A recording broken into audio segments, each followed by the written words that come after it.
No one, and I mean no one, is born with a fighting heart. It's something that develops from a combination of obsession, determination, and most of all, love. That combination manifested itself in Randy Keller.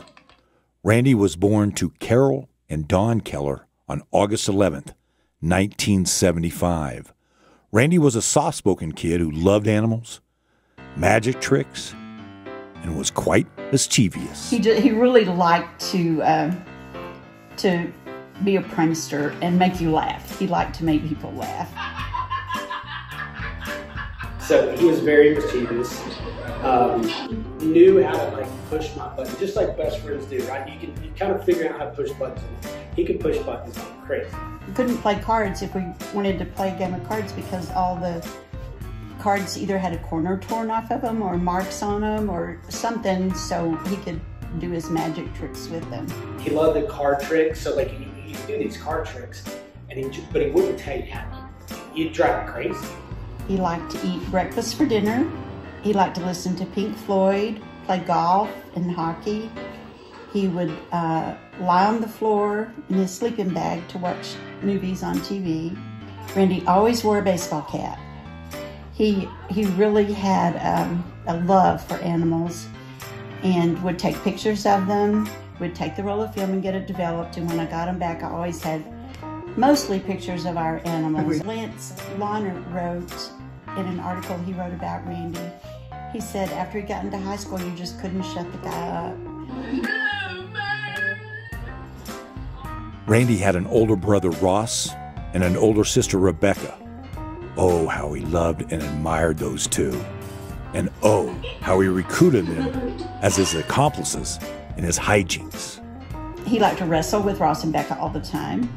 Yeah, he loved to poke you, and he used to make Becca so mad doing that. Too, and even wrestling around with him, I mean, he just wouldn't quit. He just wouldn't quit. And he's got a disadvantage because he's a smaller guy, but he wouldn't quit. He was the perfect guy you want in the corner. But out of Randy's many interests, one emerged supreme.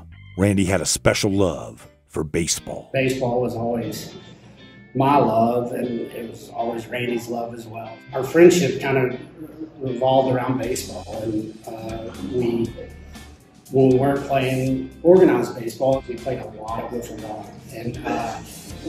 ball, and typically in his front yard. He loved playing wiffle ball in the front yard. We had many world championship wiffle ball games in the front yard, and there were always places where we could not go grass in our lawn because of the numerous wiffle ball games that went on. Progressing from t-ball to coach pitch to kid pitch, Randy's devotion to ball grew into a passion. He liked to write poems. I have one baseball poem he wrote that's probably about 6 pages long, where he wrote about every play of the game. My kids were on a baseball team that I coached. Don Keller, Randy's dad, was also a coach, and we helped run the baseball program at the YMCA. I got to know them very well, and I got to watch Randy play baseball. I was pretty close in age to Randy. I had played Little League ball, and he was a couple years older than me, so he was someone that I looked up to as just one of the better players in Amarillo. One of his hobbies was collecting baseball cards, and his favorite baseball team was the New York Mets. He recorded hours and hours of World Series games that I still have. The thing that I remember about Randy is that he was a hustler. He was a gritty type baseball player, and he wasn't a big kid, he wasn't a power hitter, but he was the kid you wanted up at the plate when it's the last inning and there's a runner on third and the score's tied. You want Randy at the plate because he was a gritty player, he was a tough player, he left it all on the baseball field. On the field, Randy played with a tenacity and grit that all ball players give a nod to in ultimate respect. He never left the game with a clean jersey. He was a gritty player. One example that I remember so well was in a game when we were playing in Kansas. They were playing against a pitcher who was bringing heat. This guy is throwing stuff we've never seen. I mean, He's up there, he's humming it. I don't know, upper 80s, 90s. I mean, he was bringing it out. There wasn't a gun, but he was bringing it. Well, Randy's up the bat, and he gets just drilled in the head. Randy got hit in the head with one of those fastballs, and it knocked him out. And he's out. He's knocked out. He's out. And everybody's like, holy cow. He had to spend the night in the hospital. They rush him, ambulance comes, takes him to the hospital. He ended up having a concussion, but it wasn't really concussion protocol back then. He told his dad, I want to play today. So Randy shows up the next day, plays. There was Randy leading off. I don't remember what he did that game, but I would bet he probably went 3 for 4, stole a couple of bases, and made some amazing plays at second base. I don't remember exactly what he did, but I knew he hit really good because we talked about it. Like, how in the world did you get back in there? And I mean, it's kind of how Randy was. He was fearless. It's another thing about Randy. He was fearless to his fault. His junior year of high school, Randy would become the first and only recipient of an award that 100% defined his spirit on the field, the Fighting Heart Award. You do have to be a scrapper to be able to play ball and play it well. That was just Randy. He was a prankster, but he was also one heck of a ball player. He was a guy who you saw at the end of the game, exhausted, filthy, and tired, but so much wishing it was a doubleheader because he just wasn't ready to quit. He's kind of become just a cult-like figure of just this figure that, you know, players try to live up to, but, you know, fighting and, you know, one of the better players too. Randy's senior season was shaping up to be a good one. He planned on applying to Texas Tech University to pursue a veterinarian degree, and he was set to be the starting second baseman for his beloved Tascosa Rebels varsity team. He had already taken his senior baseball photos. But on the night of December 11th, 1992, a tragedy would end Randy's life and cut his senior year short. We were at home. Coach had been in Albuquerque, was driving home that night. It was a Friday night. We were just sitting there talking, and we heard lots of sirens going off. And Coach said, let's go see what that is. So we drove over, it was just a few blocks from our house, and came up on the wreck. And Coach got out and went over there and came back to the car and told me that it was Randy. And it looked bad. And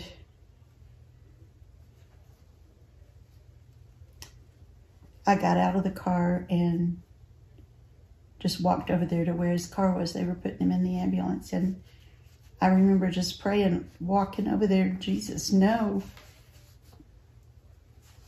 Anything but this. No, Jesus, no. They told us they would meet us at the hospital, so we ran to the house and I changed clothes, and we got there right when the ambulance did. And they put us in a room and just came in and told us that he didn't make it. Randy's loss left an unfillable hole in the hearts of teammates, friends, and family. I was 18. Randy was 17. You're not supposed to lose your best friend. You're just not. I mean, everybody's going to lose grandparents and parents and stuff, but you're not supposed to lose your child. You're not supposed to, even though it happens, you're not supposed to lose your best friend. Most importantly, Randy was a Christian. He made the decision to accept Jesus as his Savior and was baptized in our church on April 16th, 1989, when he was 13 years old. Sometimes at the end of our service, during our invitation time, our pastor would ask everyone to bow their heads and close their eyes, no one looking around. And then he would say, if you know for sure that you'll go to heaven when you die, just raise your hand and let me see it while no one else is looking. As hard as I tried, I never could keep my eyes closed, and I would always look up at Randy standing next to me. And he would be there with his eyes closed and his hand lifted high in the air. That memory means more to me than anything, because I know that I'm going to see him again someday.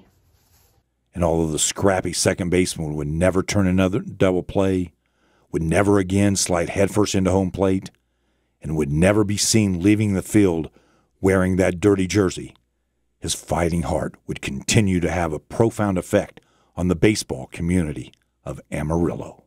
Upon Randy's unexpected death, his family, Don and Carol, decided to donate Randy's organs. And we think what Dr. Avery Rush did is amazing.